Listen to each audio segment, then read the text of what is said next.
Hello friends, डिलो junction में आपका स्वागत है। मैं वर्षा शर्मा आपके सामने आज जो एक लेके आई हूँ वो है एसआरए, जिसका कि हम पार्ट फर्स्ट और पार्ट सेकंड कर चुके हैं। आज इसका लास्ट पार्ट है, यानी कि पार्ट 3। ठीक है, आज इसका पार्ट है पार्ट 3। हम लोग कर रहे हैं एसआरए 1963, जिसमें सेक्शन है 45। लेकिन क्या है, 45 नंबर की तो हमारी शेड्यूल आ गई, और जो 43 और 44 नंबर का सेक्शन है वो रिपीट हो चुका है। तो बेसिकली जो हमारे काम के सेक्शन है वो है सेक्शन 42 तक। ठीक है, जिसमें हम अभी कर चुके हैं चैप्टर 1 हम लोगों ने कंप्लीट कर दिया है, और अब हमारा चैप्टर 2 चल रहा है। चैप्टर 2 चल रहा है जो है हमारा 9 से लेके 25 तक। 25 तक है। तो इसका अब हमारा जो चैप्टर 2 चल रहा है, इसका हम लास्ट पार्ट कर रहे हैं सेक्शन 25। तो सेक्शन 25 हमको क्या बता रहा है कि कतिपय पंचायतों को और व्यवस्थापनों के निष्पादित करने के वसीयती निर्देशों को पूर्ववर्ती धाराओं का लागू करना। यानी कि ये जो सेक्शन है वो बेसिकली किसके बारे में बात कर रहा है? अवार्ड्स के बारे में बात कर रहा है, पंचायतों के बारे में बात कर रहा है। तो यहाँ पे क्या बोल रहा है कि इस अध्याय के यानी कि चैप्टर जो 2 है उसकी जो संविदा विषयक उपबंध है, मतलब कॉन्ट्रैक्ट से रिलेटेड जो प्रोविजंस हैं वो लागू नहीं होंगे। किन किन पे लागू नहीं होंगे? वह अवार्ड्स जिन पर माध्यस्थ व सुलह अधिनियम लागू नहीं होते। जहाँ पे हमारा आर्बिट्रेशन एक्ट लागू होता है, लागू नहीं होता है उस पे, या फिर क्या होता है, विल या कोड पत्र के बारे में विनिर्दिष्ट व्यवस्थापन को निष्पादित करने में। विल या कोड पत्र क्या होता है? जब हम इसकी डेफिनेशन क्लोज में गए थे, जब हमने सेकंड नंबर पे इसको देखा था, जब हमारा डेफिनेशन क्लोज है, सेक्शन 2 है, सेक्शन 2 का बी पॉइंट था, वहां पे हम विल और कोड पत्र को अच्छे से डिफाइन करके आए हैं। तो जिन लोगों ने हमारे पहले के लेक्चर्स नहीं देख रखे हैं, इसका पार्ट फर्स्ट 2 नहीं देख रखा है, पहले आप पार्ट फर्स्ट देख के आइए, वहां पे हमने डेफिनेशन क्लोज को डिस्क्राइब कर रखा है। उसके बाद यहाँ पे आप आइएगा। ठीक है, अब आगे बढ़ते हैं। अब आता है हमारा चैप्टर 3।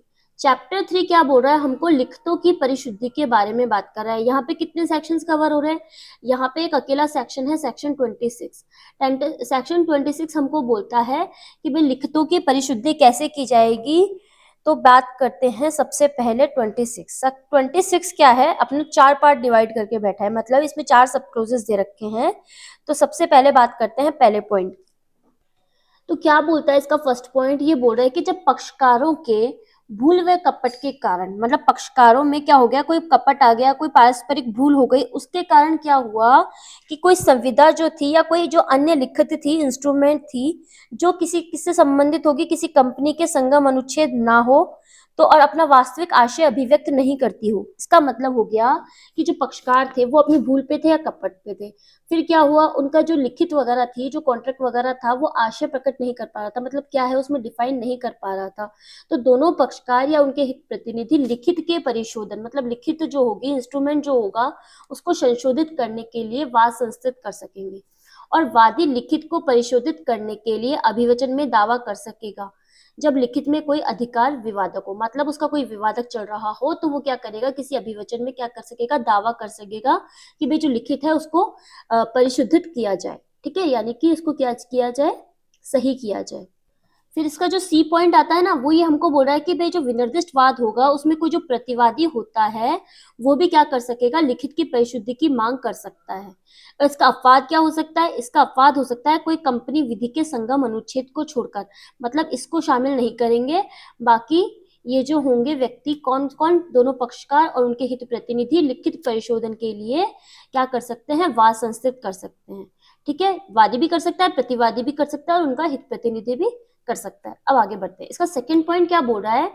न्यायालय क्या करेगा, व्यक्तियों के अधिकारों पर प्रतिकूल प्रभाव डाले बिना, मतलब विपरीत प्रभाव नहीं पड़ना चाहिए, स्व विवेक से करेगा, मतलब खुद के विवेक से यूज करेगा कि लिखित परिशोधन का आदेश दिया जाए, और जिससे क्या हो जाए, उसका आशय अभिव्यक्त हो जाए। किसका आशय? जो लिखित है उसका आशय अभिव्यक्त हो जाए। क्योंकि क्या हो रहा था, लिखित में परिशुद्धि क्यों की जा रही थी? क्योंकि क्या होता, किसी भूल या कपट के कारण जो लिखित थी उसका वास्तविक आशय प्रकट नहीं हो पा रहा था। इसके लिए ही ये वाद संस्थित किया गया है, वादी या प्रतिवादी के द्वारा। तो फिर क्या करेगा न्यायालय किसी व्यक्ति के पक्षकारों मतलब व्यक्ति जो होंगे पक्षकार, उनके अधिकारों पर कोई विपरीत प्रभाव नहीं पड़े तो उसके लिए अपने विवेक से लिखित के परिशोधन का निर्देश दे सकेगा, जिससे लिखित की परिशुद्धि का क्या हो जाए, आशय अभिव्यक्त हो जाए। फिर लिखित संविदा परिशोधित की जा सकेगी, दावा करने वाले पक्षकार की प्रार्थना पर की जा सकेगी और न्यायालय को उचित लगे तो विनिर्दिष्ट प्रवर्तित की जा सकेगी। क्या कहेगा, आप स्पेसिफिकली इसको परफॉर्म कर दो। ठीक है, ये बात पूरा है। अब लिखित की परिशुद्धि के लिए अनुतोष तब तक नहीं दिया जाएगा जब तक इसका विनिर्दिष्ट दावा नहीं किया गया हो। जब तक आप दावा ही नहीं करोगे, आप किसी से कुछ मांगोगे ही नहीं, तो उसको कैसे पता चलेगा कि आपको उसका विनिर्दिष्ट परिवर्तन करवाना है या नहीं। तो आपको अपना अगर विनिर्दिष्ट प्रवर्तन करवाना है या लिखित की परिशुद्धि करानी है और अगर आपको किसी तरीके का कोई अनुतोष चाहिए तो आपको इसके लिए जाना पड़ेगा न्यायालय के समक्ष और न्यायालय के समक्ष जाके करना पड़ेगा दावा। ठीक है, ये बात हुई इस सेक्शन की। अब आगे बात करते हैं। आगे आता है बात करने के लिए चैप्टर 4। चैप्टर 4 बोल रहा है हमारा संविदाओं का विखंडन। संविदाओं के विखंडन की बात कौन सा चैप्टर कर रहा है, चैप्टर 4 सेक्शन 27 से 30 तक। ठीक है, ये जो सेक्शन है हमारा सेक्शन 27 जो हमको बात कर रहा है विखंडन कुछ न्याय निर्णित या नामंजूर किया जा सकेगा, कि विखंडन कब न्याय निर्णित किया जा सकेगा और कब नामंजूर किया जा सकेगा। ठीक है, तो देखते हैं सबसे पहले इसका पॉइंट। इसमें 2 पॉइंट है। तो सबसे पहला पॉइंट हमको बोल रहा है कि भाई संविदा को विखंडित कराने के लिए उसमें कोई हितबद्ध जो व्यक्ति होगा वो वाद ला सकेगा और न्यायालय के द्वारा निम्न परिस्थितियों में, जो नीचे परिस्थितियां दे रखी है उनके अंदर विखंडन की स्वीकृति प्रदान की जा सकेगी। मतलब किसी संविदा को विखंडित किया जा सकेगा जहां संविदा वादी के विकल्प पर शून्य करणीय या पर्यसेव्य हो। मतलब शून्य करणीय संविदाओं किसके विकल्प पर, वादी के विकल्प पर।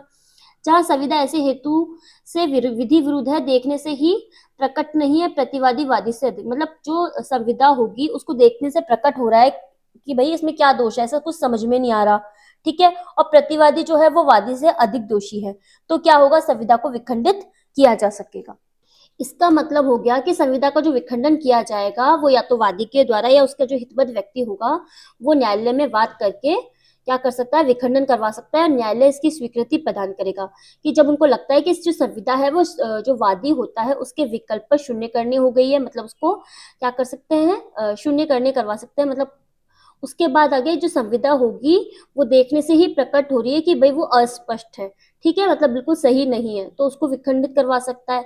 और जो प्रतिवादी है वो वादी से अधिक दोषी है। ठीक है, उनको पता चल रहा है देखने से कि भाई प्रतिवादी का ही दोष है यहाँ पे, तो वो क्या करवा सकता है, संविदा को विखंडित करवा सकता है। अब आता है ये जो फर्स्ट पॉइंट हमने पढ़ा है, संविदा को विखंडित करने के लिए कौन व्यक्ति वाद ला सकेगा, न्यायालय कैसे दे सकेगा उसमें विखंडन का आदेश। तो उसके पॉइंट के होते हुए भी न्यायालय संविदा के विखंडन से मना कर सकता है। तो यहाँ तो कर रहा है, फर्स्ट पॉइंट में तो मंजूर कर रहा है और यहाँ पे वो कर रहा है डिनाय, मतलब कि मना कर रहा है। क्या बोल रहा है कि न्यायालय संविदा के विखंडन से मना कर सकता है यदि वादी ने संविदा को अनुसमर्थित कर दिया हो, चाहे अभिव्यक्त या विवक्षित रूप से। भाई सब किसी भी तरीके से एक्सेप्ट कर लिया वादी ने कि भाई कोई बात नहीं, आप तो संविदा को परफॉर्म करो, तो वो विखंडित करने के लिए मना कर सकता है। परिस्थितियों में बदलाव हो गया, भाई कोई जो सिचुएशन थी वो चेंज हो गई, तो भी क्या कर सकता है, विखंडन के लिए मना कर सकता है। तीसरे पक्षकार ने संविदा के रहते हुए सद्भावना पूर्वक सह प्रतिफल और बिना सूचना के अधिकार अर्जित कर लिया हो। भाई क्या हुआ, किसी तीसरे पक्षकार ने संविदा के रहते रहते ही क्या किया, सद्भावना पूर्वक कोई क्या होता है, प्रतिफल होता है या क्या होता है, कुछ भी जो लाभ वगैरह होता है वो अर्जित कर लिया, और वो भी बिना सूचना के अधिकार के। और जहां संविदा के किसी भाग का विखंडन किया जाना है और ऐसे भाग वैध संविदा से अलग नहीं किया जा सकता। ठीक है, इसका मतलब क्या हुआ कि भाई ये बिल्डिंग बन रही है, बिल्डिंग में इसका कंस्ट्रक्शन हो गया, यहाँ का कंस्ट्रक्शन हो गया, तो क्या इस पार्ट को बीच में से अलग किया जा सकता है, नहीं किया जा सकता। तो आपको संविदा का विनिर्दिष्ट पालन करना ही पड़ेगा। आपने इस फ्लोर का काम कर दिया, इस फ्लोर का काम कर दिया, तो क्या आप इस फ्लोर का काम करने से मना कर सकते हो, जी नहीं, ऐसा मना नहीं किया जा सकता है। तो संविदा को विखंडित यहाँ पे नहीं किया जाएगा। अब आता है सेक्शन 28।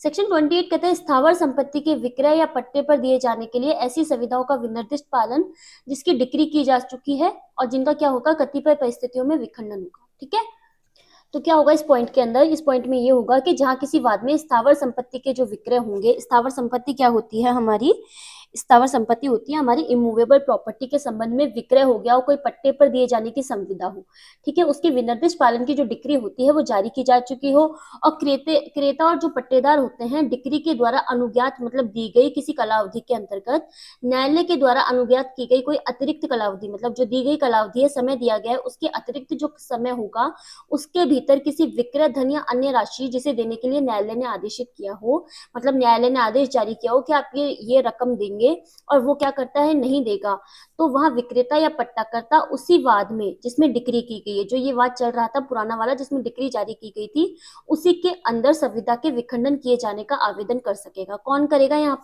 पे करेगा विक्रेता या फिर पट्टाकर्ता सॉरी। फिर न्यायालय द्वारा ऐसा आवेदन प्राप्त करने पर संविदा को विखंडित किया जाएगा। न्यायालय के पास ऐसा आवेदन हो गया तो न्यायालय क्या कर सकेगा, संविदा को विखंडित करने का आदेश दे सकेगा। और व्यतिक्रम करने वाले पक्षकार के संबंध में, व्यतिक्रम करने वाला पक्षकार हो गया जिसने पालन नहीं किया हो, उसके द्वारा क्या होगा, उस पक्षकार के संबंध में यदि न्यायोचित हो यानी कि उचित हो न्यायालय की नजरों में, तो संपूर्ण संविदा को विखंडित किया जा सकेगा। यदि इस प्रकार संविदा विखंडित कर दी जाती है तो न्यायालय निर्देश देगा कि कब्जे को प्रत्यावर्तित कराए या फिर भाटक या लाभ जो भी प्राप्त किए उनका संदाय करे, ठीक है। इसके बाद होगा अग्रिम धन या निक्षेप के रूप में क्रेता या पट्टेदार को की गई राशि का संदाय विक्रेता या पट्टेदार को करना होगा, ठीक है। जो अग्रिम धन इसने जो प्राप्त किया है, ठीक है, ले लेते ना कई बार कि भाई आप पहले इतना धन रुपए जमा करा दो हमको, तो उसको क्या होता है, अग्रिम धन या निक्षेप जो भी क्रेता या पट्टेदार को जमा कराया है वो राशि जो जमा कराई है उसको विक्रेता या पट्टेदार को वापस लौटानी होगी। और यदि क्रेता या पट्टेदार द्वारा क्रय धनराशि का संदाय विनिर्दिष्ट कालावधि में कर दिया जाता है तो न्यायालय उसी वाद में किए जाने वाले आवेदन पर क्रेता या पट्टेदार को ऐसा अनुतोष दिला सकेगा जिसका वह हकदार है। यानी कि न्यायालय के द्वारा विक्रेता या पट्टेदार को जो भी उसका अनुतोष होगा वो दिला देगा। जैसे विक्रेता या पट्टाकर्ता द्वारा उचित हस्तांतरण पत्र या पट्टे का निष्पादन ये करवा सकेगा, संपत्ति के कब्जे का विभाजन करवा सकेगा, पृथक कब्जे का परिधान कर सकेगा। इसके बाद क्या होता है, विक्रेता क्रेता पट्टेदार के द्वारा जिसके अधीन इस धारा में दावा किया गया है अनुतोष के लिए पृथक वाद न्यायालय में ग्राह्य नहीं होगा, मतलब कि इसके द्वारा अलग से कोई वाद दायर नहीं किया जाएगा और जो कार्रवाई के खर्चे होंगे वो न्यायालय के विवेकाधिकार में होंगे, मतलब न्यायालय के द्वारा तय किए जाएंगे। अब आते हैं सेक्शन 29। सेक्शन 29 बोला विनिर्दिष्ट पालन के बाद में विखंडन की अनुकल्पिक प्रार्थना मतलब अल्टरनेटिव प्रेयर क्या होती है। इस धारा के अनुसार संविदा का विनिर्दिष्ट पालन करने वादी के पास यह विकल्प होता है कि या तो वो संविदा का पालन करवाए या वो क्या करे, संविदा का विखंडन करवाए। दो ऑप्शन रहते हैं उसके पास, या तो पालन करवा लो, परफॉर्मेंस करवा लो, या फिर उसको विखंडित करवा दो, ठीक है। फिर आता है हमारा सेक्शन 30। सेक्शन 30 हमको बोलता है विखंडित कराने वाले पक्षकारों से न्यायालय साम्य बरतने की अपेक्षा करेगा, ठीक है। क्या कर सकेगा, इसमें न्यायालय उस पक्षकार से जिसने ऐसा अनुतोष प्राप्त किया है अपेक्षा कर सकेगा कि वह ऐसा फायदा जो उसने दूसरे पक्षकार से प्राप्त किया है शीघ्र प्रत्यावर्तित करे, मतलब उसको शीघ्र दे, जल्दी से जल्दी दे, और न्यायालय द्वारा उसे अपेक्षित प्रतिकर दिया जाएगा। ये वाली बात बोल रहा है हमको सेक्शन 30। अब बात करते हैं आगे। अब आता है चैप्टर 5। चैप्टर 5 बोलता है लिखतों के रद्दकरण के बारे में, जो है सेक्शन 31 से लेकर 33 तक। ये बात कर रहा है हमारे कैंसिलेशन ऑफ इंस्ट्रूमेंट्स के बारे में। लिखतों के बारे में अभी हम एक सेक्शन और पढ़ के आए थे ना, हम पढ़ के आए थे सेक्शन 26 को, ठीक है। लिखतों के रद्दकरण की बात कर रहा था ना, वो भी उसी की बात कर रहे हैं। तो वैसे यहाँ पे लिखतों का रद्दकरण हो रहा है, वहां पे हो रही थी लिखतों की परिशुद्धि, सेक्शन 26 में हो रही थी लिखतों की परिशुद्धि, अब यहाँ पे हो रहा है लिखतों का रद्दकरण यानी कि कैंसिलेशन ऑफ इंस्ट्रूमेंट। तो अब बात करते हैं सेक्शन 31 के बारे में कि कब रद्दकरण का आदेश दिया जा सकेगा, न्यायालय के द्वारा कब इसको कैंसिलेशन का ऑर्डर दिया जा सकेगा।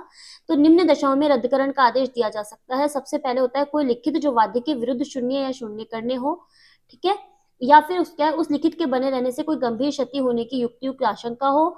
न्यायालय स्वयं विवेक से अगर न्यायालय को लगे कि भाई लिखित में ऐसी परिस्थिति है जिससे कि उसको लिखित को रद्द करना आवश्यक है तो वो कर सकता है। या जी जो लिखित है रजिस्टर्ड है कहाँ पर, इंडियन रजिस्ट्रेशन एक्ट के अकॉर्डिंग, तो क्या करेगा, एक प्रतिलिपि ऐसे ऑफिसर को भेजेगा जिसके ऑफिस में ऐसा रजिस्ट्रेशन हुआ है, और ऐसे ऑफिसर अपनी पुस्तकों में अंतर्निवेश लिखित के द्वारा रद्दकरण है ऐसा नोट करेगा। क्या मतलब हुआ इस बात का कि कोई लिखित है, ये लिखित है हमारी, ये रजिस्टर्ड है, रजिस्टर्ड लिखित है किसके अकॉर्डिंग, रजिस्ट्रेशन एक्ट के अकॉर्डिंग, ठीक है। फिर जो एक ऑफिस है, मान लीजिए इस ऑफिस का, ये एक ऑफिस है, इस ऑफिस का जो ऑफिसर है वो है मिस्टर ए, तो मिस्टर ए को लिखित को भेजेगा कि भाई ये आपकी प्रतिलिपि है, इसको ऐसे रजिस्ट्रेशन हुआ है, इसका ऐसे कैंसिलेशन वगैरह हुआ है, तो क्या करेगा ये जो मिस्टर ए होगा, जो अपनी लिखित वगैरह होगी, इसके लिए इसने कुछ डायरी वगैरह मेंटेन कर रखी होगी या कोई फाइल वगैरह बना रखी होगी, तो उसके अंदर एंटर करेगा कि भाई ये जो लिखित थी उसका कैंसिलेशन हो गया है। ठीक है, ये वाली बात बोल रहा है। फिर सेक्शन 32 बोलता है कि कौन सी लिखितें भागते रद्द की जा सकेगी। भागते का मतलब हो गया पार्टली पार्टली, मतलब किस लिखित को रद्द कर सकते हैं, किस लिखित को रद्द नहीं कर सकते। जिनमें विभिन्न अधिकार और विभिन्न दायित्व होंगे तो लिखित भागते रद्द की जा सकेगी, मतलब पार्टली रद्द की जा सकेगी। अब इसके बाद आता है सेम राइट और सेम लाइबिलिटी है तो किसी भी लिखित को पार्टली रद्द नहीं करेंगे। ठीक है, ये वाली बात बोल रहा है हमको सेक्शन 32। अब बात आती है सेक्शन 33 की। सेक्शन 33 हमको क्या बोल रहा है कि फायदा प्रत्यावर्तित करने या प्रतिकर दिलाने की अपेक्षा करने की शक्ति जब लिखित रद्द की जाए या उसका शून्य या शून्य करने होने के आधार पर सफलतापूर्वक प्रतिरोध किया जाए। तो क्या बोल रहा है, इसके बाद क्या हो गई कि इसमें जो पॉइंट्स आएंगे वो बेसिकली ये है कि भाई कोई भी अगर फायदा प्राप्त किया है आप लोगों ने, मतलब पक्षकारों में से किसी ने, तो फायदे को वापस करें और दूसरे पक्षकार को न्याय संगत इसका प्रतिकर दें। जहां के प्रतिवादी किसी बात का सफलतापूर्वक इस आधार पर प्रतिरोध करे कि फायदा वापस करे, उचित प्रतिकर दे जो उसने लिखित के अधीन प्राप्त किया है। बेसिकली ये है कि अगर कोई भी बेनिफिट आपने प्राप्त किया है तो उसको क्या होगा, रद्द करने के से पहले जितने भी प्रतिकर वगैरह है वो आपको वापस करने पड़ेंगे। ठीक है, अगर असक्षम व्यक्ति भी क्या कर सकता है, कैंसिलेशन का वाद दायर कर सकता है सक्षम होने के बाद। एक माइनर व्यक्ति है, इसकी कोई लिखित है, ठीक है, अब ये जब ये छोटा था तब तो क्या हुआ, इसकी न्यासी ने इसके संबंध में कोई कॉन्ट्रैक्ट कर लिया। ठीक है, अब लेकिन क्या हुआ कि ये हो गया 18 वर्ष से ऊपर, अब ये समझने लग गया कॉन्ट्रैक्ट वगैरह को। अब इसने क्या किया कि भाई मैं हो गया हूँ बड़ा, अब मैं दायर करना चाहता हूँ कैंसिलेशन का वाद। तो क्या मैं दायर कर सकता हूँ? जी हाँ, ये कैंसिलेशन का वाद दायर कर सकता है सक्षम होने के बाद, और उसने जो भी लाभ उससे प्राप्त किए उसे उसको वापस करना होगा। ठीक है, अगर इस कागज से रिलेटेड उसको कुछ भी लाभ प्राप्त हुए तो उसको वापस करना होगा कैंसिलेशन के बाद में। माइनर भी कैंसिलेशन का सूट फाइल कर सकता है मेजर होने के बाद, और जो भी लाभ प्राप्त करेगा उसको रिटर्न करना होगा। बेसिकली ये वाली बात बोल रहे हैं। अब आता है चैप्टर 6। चैप्टर 6 बात करता है घोषणात्मक डिक्रियों के बारे में, डिक्लेरेशन डिक्रियों के बारे में, सेक्शन 34 और सेक्शन 35। सबसे पहले आता है सेक्शन 34, वो बोलता है पारिस्थितिकी या अधिकार की घोषणा के बारे में न्यायालय का विवेकाधिकार। घोषणात्मक डिक्री क्या होती है कि भाई इसके द्वारा क्या होता है, न्यायालय किसी व्यक्ति की क्या विधिक हैसियत है, वो संपत्ति में किस प्रकार का हित रखता है, उसका क्या अधिकार है, ये सब घोषित करता है। तो घोषणात्मक डिक्री के आधार क्या हो सकते हैं कि भाई वादी के पास क्या होना चाहिए, किसी विधिक अधिकार का होना आवश्यक है, और प्रतिवादी के द्वारा क्या किया जाता है, इस विधिक अधिकार से मना किया जाता है कि भाई उसके पास ऐसा अधिकार नहीं है। तो वादी क्या कर सकेगा, वाद कर सकेगा और न्यायालय से घोषणा कर सकेगा कि वह उसमें हकदार है। यहाँ वादी अतिरिक्त अनुतोष मांगे ऐसा आवश्यक नहीं है, मतलब ये नहीं है वो केवल अपने अधिकार की मांग कर सकता है, वो अलग से कोई अनुतोष मांगेगा ऐसा आवश्यक नहीं है, परंतु न्यायालय ऐसी घोषणा नहीं करेगा कि भाई वादी ने हक की घोषणा के अतिरिक्त, मतलब उसने केवल अपना हक मांगा है तो उसको वही दिया जाएगा। अनुतोष मांगने के लिए उसने जब बोला ही नहीं है तो उसको अनुतोष कैसे देगा, तो न्यायालय मना कर सकता है, ऐसी घोषणा करने से, अनुतोष देने से मना कर सकता है। फिर आता है इसका मतलब कि सेक्शन 35 हमको बोलता है कि घोषणा का क्या प्रभाव होगा। तो कहता है कि घोषणा का प्रभाव निम्न निम्न व्यक्तियों पर होगा। कौन कौन से व्यक्ति होंगे, वो वादी के पक्षकार होंगे, उनसे जिनको अधिकार उत्पन्न हुआ है दावा करने वाले व्यक्तियों के, और आबद्ध जो न्यासी होता है उसके ऊपर इनका प्रभाव पड़ेगा। अब आता है इसका पार्ट 3 बोल रहा है हमको निवारक अनुतोष के बारे में बात कर रहा है। तो जो निवारक अनुतोष है इसमें 2 चैप्टर कवर होते हैं, चैप्टर 7 और चैप्टर 8। तो ये कहां से कहां तक सेक्शन कवर करते हैं, 36 से लेके 42 तक। तो जो 36 और 37 आते हैं वो बोलते हैं व्यादेश साधारणतः है, और इसके बाद जो आता है चैप्टर 8 वो आता है 38 से लेके 42 तक। ये बात करता है शाश्वत व्यादेश के बारे में, शाश्वत व्यादेश के बारे में बात करता है। अब बात करता है 36 क्या बोलता है, निवारक अनुतोष कैसे दिया जाता है, यानी कि प्रिवेंटिव रिलीफ जो होता है वो कैसे ग्रांट किया जाता है, कैसे दिया जाता है। तो जो निवारक अनुतोष होता है वो न्यायालय के विवेक से दिया जाता है, अस्थायी या शाश्वत व्यादेशों के द्वारा दिया जाता है। आखिर ये व्यादेश क्या होता है, व्यादेश होता है कोर्ट का कोई ऐसा ऑर्डर जो कि क्या होता है, किसी भी पक्षकार को कोई लीगल एक्ट करने से रोकता है, उसको बोलते हैं हम व्यादेश। और इस तरीके का जो रिलीफ कोर्ट से मिलता है उसको बोला जाता है प्रिवेंटिव रिलीफ, यानी कि निवारक यानी कि जो बेसिकली व्यादेश होता है, इंजेक्शन होता है, उसमें उसमें क्या होता है, किसी पक्षकार को कोई काम करने से रोका जा सकता है और इस तरीके का जो रिलीफ दिया जाता है उसको हम प्रिवेंटिव रिलीफ यानी कि निवारक अनुतोष बोलते हैं। अब बात करते हैं सेक्शन 37 की। सेक्शन 37 बोलता है अस्थायी और शाश्वत व्यादेशों के बारे में, टेम्पररी एंड परपेचुअल इंजेक्शन के बारे में बात करता है। तो क्या होता है इसके अंतर्गत, दो प्रकार के व्यादेश इसने बताए हमको, अस्थायी और शाश्वत व्यादेश। तो जो अस्थायी व्यादेश होता है वो विनिर्दिष्ट समय या अगले आदेश तक बना रहता है और वाद की किसी भी प्रक्रम पर, मतलब अगर वाद चल रहा है तो किसी भी समय पे उसको दिया जा सकता है। और यहाँ पे जो प्रोविजंस फॉलो होते हैं वो होते हैं सीपीसी का ऑर्डर 39, रूल 1 और रूल 2 के द्वारा क्या होता है उनको फॉलो किया जाता है। अब आता है शाश्वत व्यादेश। शाश्वत व्यादेश क्या होता है, मामले की सुनवाई पर होता है, मामले के गुण और अवगुण पर आधारित होता है कि भाई डिक्री अनुदत्त की जाए या नहीं की जाए, ये वाली बात होती है। इसके लिए प्रतिवादी के द्वारा किसी अधिकार का ऐसा प्रख्यान किया जाता है, ऐसा काम जो वादी के अधिकारों के विपरीत हो। मतलब जो क्या करता है, उसके अधिकारों को तो मना करता है और वादी के जो अधिकार होते हैं उनके विपरीत काम करता है। कौन करता है, प्रतिवादी करता है। और क्या हो, वादी के अधिकारों के विपरीत होने पर क्या करता है, शाश्वत काल के लिए व्यादिष्ट किए जा सकते हैं, क्या जारी किया जा सकते हैं, इंजेक्शन ऑर्डर जारी किया जा सकता है, शाश्वत व्यादेश। ठीक है, अब बात करते हैं हम आगे। आगे आता है हमारा सेक्शन 38 जो कि कवर करता है चैप्टर 8 को, 38 से लेके 42 तक। ये भी बात कर रहा है शाश्वत व्यादेशों के बारे में। हल्का सा हमने क्या किया था, इसको देखा था 37 में, लेकिन ये 38 में आके थोड़ा सा अपना बड़ा रूप दिखा देता है, यानी कि ग्राउंड जिन पर शाश्वत व्यादेश दिया जा सकता है ये बता रहा है हमको सेक्शन 38। ठीक है, तो शाश्वत व्यादेश कब अनुदत्त किया जा सकता है, इसके लिए सेक्शन 38 है जो बता रहा है कि भाई भंग के निवारण को अनुदत्त करना। इसका मतलब हो गया कि किसी संविदा का जो भंग किया गया है उसके निवारण, मतलब उसका सॉल्यूशन करने के लिए कुछ चीज प्रदान करना, तो ये बात करता है शाश्वत व्यादेश दिया जा सकता है इसके फलस्वरूप। या बाध्यता से संविदा से उत्पन्न जो चैप्टर 2 के जो नियम और उपबंध लागू होंगे उनकी बात कर रहा है। या अन्य मामलों में जब कोर्ट डिसाइड करे तब शाश्वत व्यादेश दिया जा सकता है। व्यादेश जब जारी होगा जब प्रतिवादी वादी के संपत्ति के अधिकार या उपभोग का आक्रमण करे।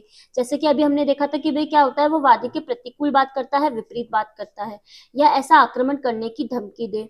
जब प्रतिवादी क्या होगा, संपत्ति का न्यासी हो, वास्तविक नुकसान निर्धारित करने का उसके पास कोई आधार नहीं होगा, आक्रमण ऐसा है कि धन के रूप में प्रतिकर यथा योग्य अनुतोष नहीं होगा। मान लीजिए कि ये कोई नोट्स थे, ये नोट्स ले गए हमारे, और इसको क्या सकता है, धन के रूप में प्रतिकर दे सकता है, नहीं, क्योंकि क्या होता है ये तो मेरे इंपॉर्टेंट नोट्स थे।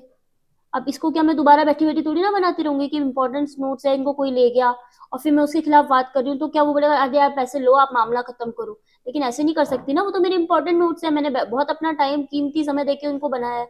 तो क्या होगा, नोट्स का बदला नोट्स ही होगा, मुझे मेरे नोट्स वापस चाहिए, इसका मतलब ये होगा।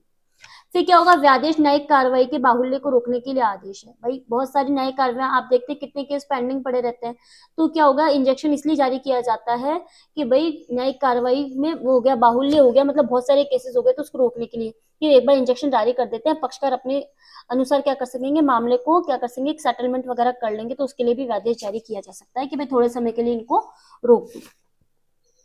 अब आता है सेक्शन 39। सेक्शन 39 बात करता है आज्ञापक आदेश व्यादेश के बारे में कि भाई जो कुछ भी है उसे खत्म करो, सामान्य स्थिति में वापस आ जाओ, भविष्य में कोई अपकृत्य ना हो। मतलब क्या होगा, दोनों पक्षकार होंगे, ठीक है, दोनों पक्षकार होंगे, ये क्या करेंगे, भाई इस जो भी मामला आप लोगों के बीच में हुआ है उसको खत्म कर दो और जैसी भी स्थिति है उसमें सामान्य रूप से आप वापस आके, और मतलब आप भविष्य में एक दूसरे के प्रति कोई भी अपकार वगैरह नहीं करोगे, मतलब एक दूसरे को हानि नहीं पहुंचाओगे, तो इसलिए जारी किया जाता है आज्ञापक व्यादेश। तो ये किससे जारी किया जाता है, न्यायालय के विवेक से जारी किया जाता है। प्रतिवादी पर वादी के प्रति विधिक दायित्व का होना आवश्यक है। भाई प्रतिवादी ने क्या किया हो, वादी का कुछ ले लिया हो, मतलब उसके ऊपर विधिक दायित्व, जैसे नोट्स की बात चल रही है तो वो प्रतिवादी क्या किया, नोट्स लेके भग गया, तो उसकी बात हो रही है। और वादी के ऐसे दायित्व को प्रतिवादी के द्वारा भंग किया गया हो। ये वादी जो था, प्रतिवादी था, इसने बोला था भाई आप मेरे को केवल नोट्स पढ़ने के लिए दे दो, मैंने भावुकता में आके कह दिया चलो ठीक है आप ले जाओ, लेकिन मुझे 2 दिन में मेरे नोट्स वापस कर देना। और इसका प्रतिवादी का बदल गया मन, प्रतिवादी बोला नहीं यार नोट्स तो बहुत शानदार है, मैं रख लेता हूँ इनको, और इसने मेरे नोट्स रख लिए। मैं 2 दिन के 4 दिन हो गए, 8 दिन हो गए, तो बंदा माना ही नहीं। और फिर मैं गई कोर्ट के पास और कोर्ट के पास जाके कहा भाई मुझे मेरे नोट्स दिलवाओ। तब की बात हो रही है कि भाई वादी के द्वारा ऐसे दायित्व को प्रतिवादी के द्वारा भंग किया गया हो, ठीक है ना। फिर क्या हो गया, बाह्यता को भंग को रोकने के लिए निवारण तय करना कि कब नहीं दिया जाएगा। धन को प्रतिकर के रूप में पर्याप्त अनुतोष हो, अगर अगर इनका पर्याप्त अनुतोष हो सकता है इस नोट्स का कि भाई चलो ठीक है, आप इसको पेमेंट वगैरह कर दो, तो अगर मेरे पास इसकी कोई कॉपी अवेलेबल हुई, मैंने मान लो इसको फोटो कॉपी वगैरह दे दी थी, ठीक है कि चलो ठीक है यार, अब आप ले गए, आपने मेरी फोटो कॉपी, अगर मेरे मेन नोट्स ले जाते ना ये, तब तो मुझे बहुत ज्यादा दिक्कत हो जाती। पर मान लो कोई फोटो कॉपी थी मेरी, वो ले गए, तो मैंने कहा चलो ठीक है, आप फोटो कॉपी ले गए, मुझे मेरा इसका पेमेंट कर दो। प्रतिवादी के पक्ष में सुविधा का संतुलन हो, वादी ने अनुतोष की मांग करने में देरी कर दी हो। अगर मैंने देरी कर दी कि चल ठीक है यार बहुत देर हो गई, फिर ये बोला अब तो मेरे पास नहीं है ना नोट्स है मेरे पास, ना मैं प्रतिकर दे रहा हूँ, तो उसकी बात कर रहा है। अब आ गया सेक्शन 40, कहता है व्यादेश के स्थान पर या उसके अतिरिक्त नुकसानी। तो क्या होगा इसमें, सेक्शन 38 के अंतर्गत शाश्वत व्यादेश और सेक्शन 39 के अंतर्गत आज्ञापक व्यादेश के वाद में अगर व्यादेश के स्थान पर वादी नुकसानी का भी दावा कर सकेगा, भाई जो नुकसान हुआ उसको दो। तो क्या करेगा, अगर न्यायालय को उचित लगेगा तो न्यायालय ऐसी नुकसानी को दिला सकेगा। जब तक ऐसा अनुतोष नहीं दिया जा सकेगा जब तक कि वादी ने इसके लिए दावा नहीं किया। अगर आपने मांगा ही नहीं है तो आपको कैसे दिया जाएगा, ये वाली बात बोल रहा है कि वादी वाद पत्र में न्यायालय की अनुमति से संशोधन करके भी ऐसे अनुतोष की मांग कर सकता है। अगर इस वादी का कोई ऑलरेडी केस चल रहा है तो क्या करेगा, इसी वाद पत्र में क्या करेगा, संशोधन करके इसकी मांग कर सकेगा, अनुतोष की मांग कर सकेगा। और बाह्यता के भंग को रोकने का वाद खारिज हो जाता है तो वादी को प्रतिकर से अनुतोष के लिए दूसरा वाद भी वर्जित होगा। आपने नहीं मांगा तो आप इसके लिए ऐसे नहीं कर सकते कि भाई दूसरा वाद प्रतिकर लेने के लिए, अनुतोष लेने के लिए आप अलग से वाद दायर करोगे। आपका वाद चल रहा था, आपने उसमें डिमांड ही नहीं करी, आप उसमें डिमांड कर सकते थे लेकिन आपने नहीं करी उसके अंतर्गत डिमांड, तो आपको ऐसे नहीं होगा कि अलग से वाद दायर करने के लिए कहा जाएगा, वो वर्जित हो जाएगा, आप ऐसा वाद दायर नहीं कर पाएंगे। अब आता है सेक्शन 41, कहता है व्यादेश कब मंजूर नामंजूर किया जा सकेगा। व्यादेश नामंजूर किया जा सकता है निम्न परिस्थितियों में। निम्न परिस्थितियां कौन सी होती हैं, सेक्शन 41 के अंतर्गत हमको दे रखी हैं परिस्थितियां, ए से लेके जे तक। ए से जे तक पॉइंट हमको दे रखे हैं जो हमको बताते हैं कि भाई व्यादेश कब नामंजूर किया जा सकता है। तो लंबित न्यायिक कार्रवाइयों के संचालन को रोकने के लिए, किसी न्यायालय की कार्रवाई में संस्थित किए जाने या संचालित कार्यों को करने से रोकने के लिए, विधायी निकाय के समक्ष आवेदन को रोकने के लिए, आपराधिक मामलों में कार्रवाई संचालित करने को रोकने के लिए, संविदा जिनका विनिर्दिष्ट पालन संभव नहीं है उनके भंग के निवारण के लिए व्यादेश नामंजूर किया जा सकता है। न्यूसेंस के आधार पर किसी कार्य को रोकने के लिए व्यादेश नामंजूर किया जा सकता है। निरंतर भंग को रोकने के लिए अगर वादी ने सहमति दे दी हो तो व्यादेश नामंजूर किया जा सकता है। उसके बाद आ गया, अगर वैकल्पिक अनुतोष विद्यमान है तो व्यादेश नामंजूर किया जा सकता है। कोई इंफ्रास्ट्रक्चर प्रोजेक्ट से रिलेटेड है, उसकी प्रगति में अड़चन या विलंब लाता है तो व्यादेश को नामंजूर किया जा सकता है। कहाँ पढ़ा था हमने ये हमने देखा था 20A से लेके C तक इंफ्रास्ट्रक्चर प्रोजेक्ट के बारे में।